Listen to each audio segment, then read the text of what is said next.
This is a Camry 2000.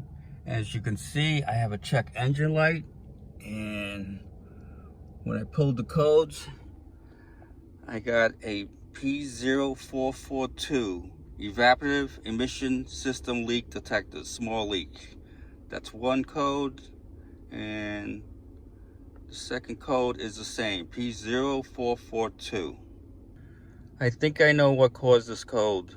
I was working on the car last week, and I changed out the air intake hose, and I also had to pull out another air tube, which is, I believe, was cracked and was part of this evaporator system. So let's go under the hood and take a look at that.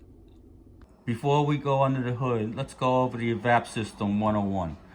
Basically, the evap system consists of a fuel tank, the vapor canister, a incoming vent solenoid, and the outgoing purge solenoid. And these are actually valves. They either open or close.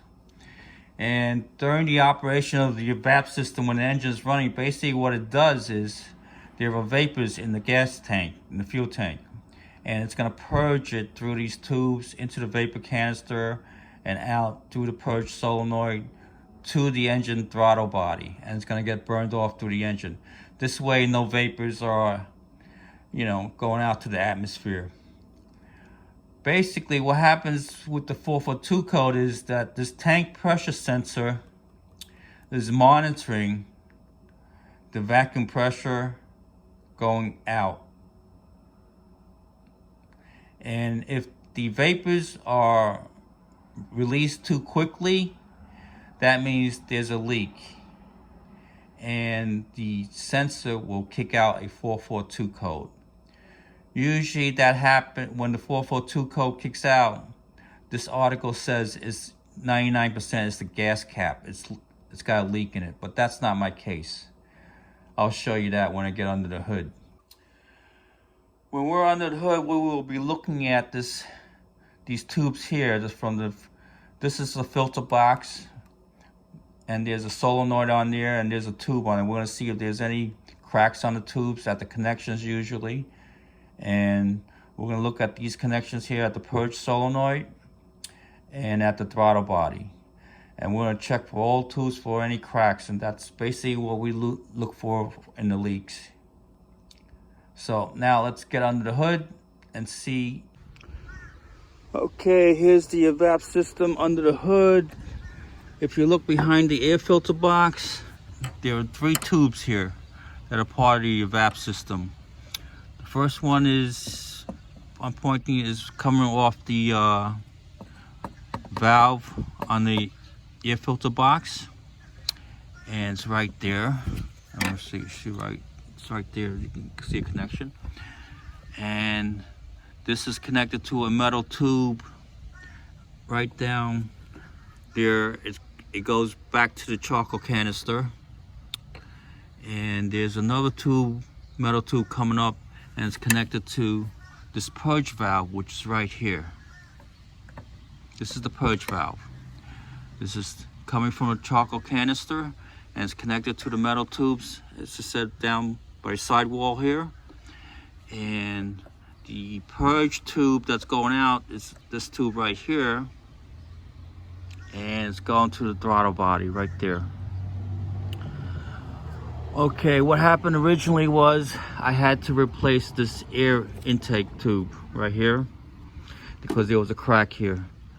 And in doing so, I had to remove this tube, which is for the evap system, and it was originally cracked here, and then when I was playing with it, pulling it, it just broke off. So I had to replace this tube, and that's what I did.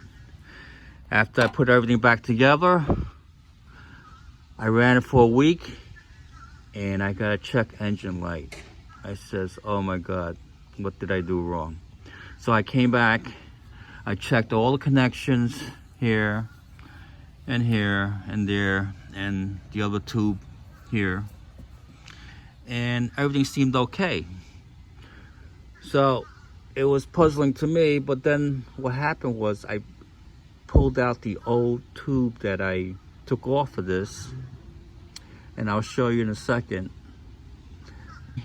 This was my original tube here, and if you look carefully at the end here, I'm going to show you, that looks like a 1/4 inch tube. So what I did was I replaced it with a 1/4 inch tube. But then after I got the error code, I looked at this tube again. If you look at the other side where it broke off, it's actually about 1/8. So I realized I put a larger hose in place of the tubing. So I replaced it with a 1/4 inch tubing, and the original was actually 1/8. And if you want to see the difference between the sizes, here's a 1/4 inch tubing and a 1/8 tubing. So I doubled the volume going out. And what I did was I went back and I bought another tube and I replaced it with a 1/8 tubing, and it's actually 3/16, but it looks like a 1/8. Once I put the 1/8 tubing on, this is a 1/8 tubing, my engine code cleared. It never came back. So size matters, and you cannot put a larger tube in place of a vacuum line. So that's a lesson learned for me. After a week's driving, I rescanned the car and no more codes. Look at that, no DTC. Hope this video helps. I have many other repairs on this Camry 2000. Please subscribe. Thank you for watching.